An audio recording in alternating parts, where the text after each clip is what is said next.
Let's go see Grandma. Come on, Meg. All right, hold on. Open up, Grandma. Hurry up, it's cold out here. We got the film crew. What's the American dream for young people, do you think, right now? Well, what was the American dream when you were young, and what do you think the American dream is now? Oh, I don't know what this day and age. I don't have a clue. This day and age is so much different than when I was growing up. You know, I don't know what my dream would have been growing up. I guess we didn't think about it. Was it buying a house with a white picket fence and all that stuff, or not? Well, yeah, I would like to have a house.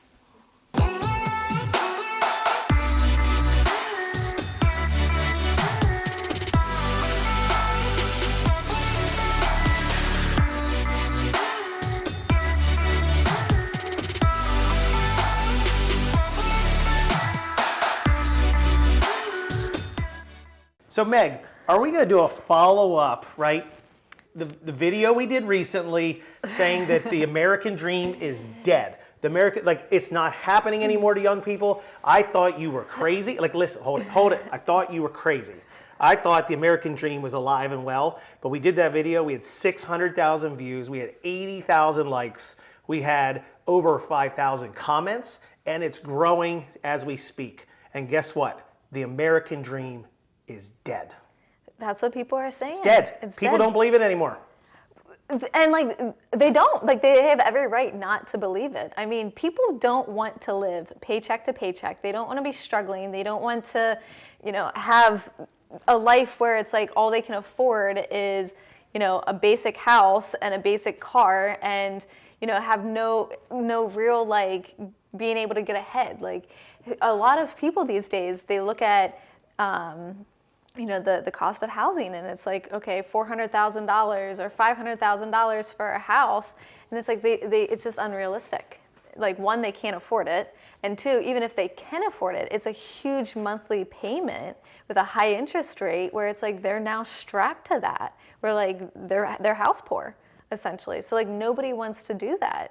You still want to have a life. You still, the whole idea of a dream, and you were making fun of me because it's like, oh, well, you don't have money to travel, and it's like, no. I mean, if you just kind of reallocate your lifestyle and how you live, that's why I said a lot of people want to get out of America because, our healthcare system's not the greatest, our education system's not the greatest, and don't get me wrong, America is a phenomenal country, and we are way more established than and blessed than a lot of some other countries. But there are other countries out there that, primarily Europe, for example, that are doing it better than us. They really are. Their healthcare system's better, their education system's better, their economy's better.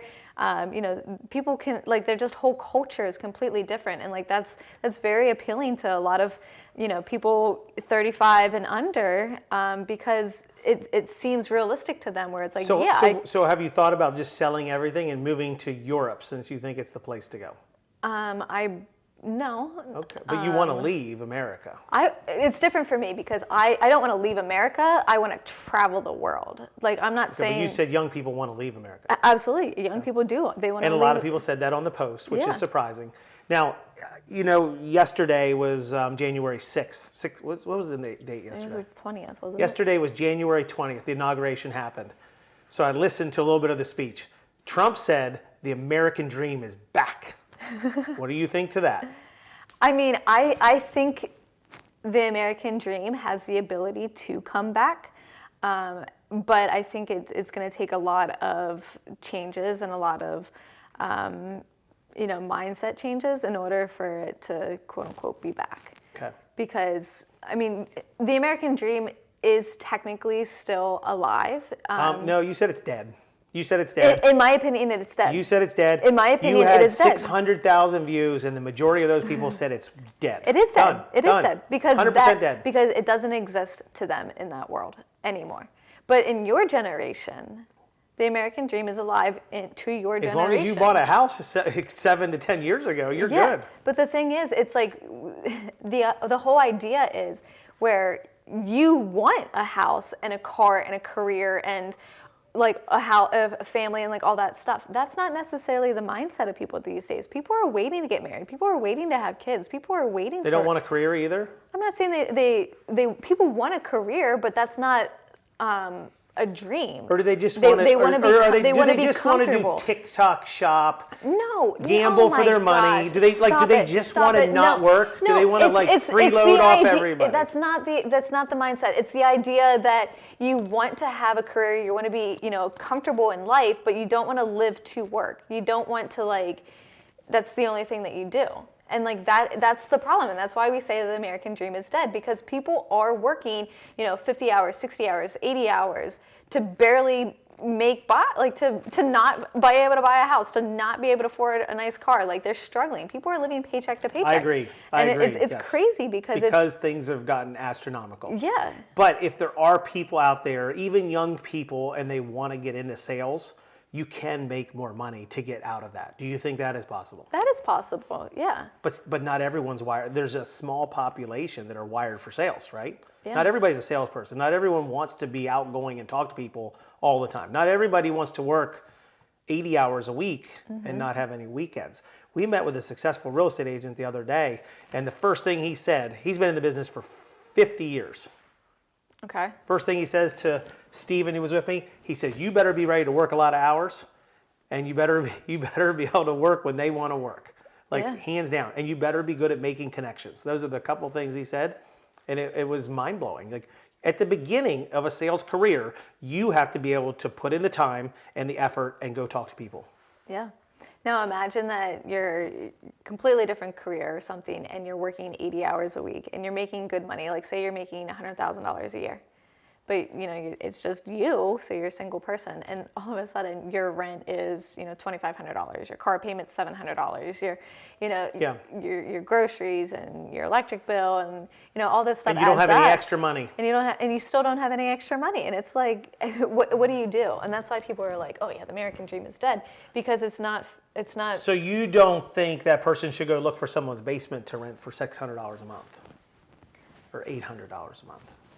I'm not saying that I don't think somebody should. So be why able would to they do have that. a $2,500 a month rent?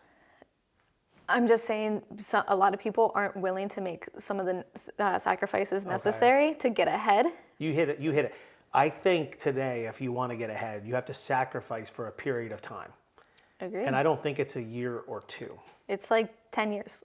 I think to get ahead in this world and this economy, you have to sacrifice for maybe 10 or 20 years to get to where you think you might have some comfort. Yeah. And do you think people want to do that? No, they don't. Yeah. But I mean, at the same time, it's people also want get hard rich too. quick. They want to gamble. They want to do crazy things. Not everybody.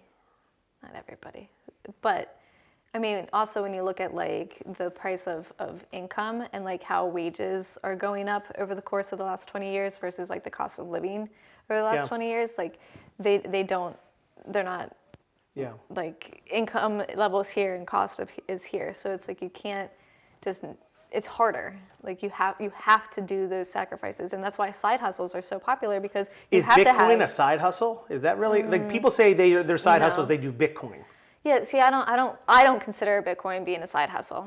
I mean, other people do. I personally don't. I look at Bitcoin as simply an investment account. I treat it like stocks, where it's throw some money into it and just let it grow and see whatever happens.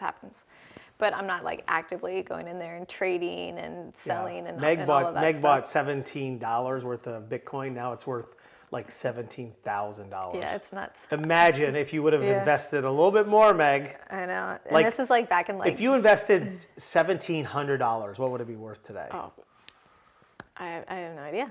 A lot. Yeah. I mean, it's crazy. I mean, I bought it in 2010, 2011, and people were like, that's a scam. It's a scam. It probably is, but whatever. Dogecoin was a scam. Yeah, Doge was a scam.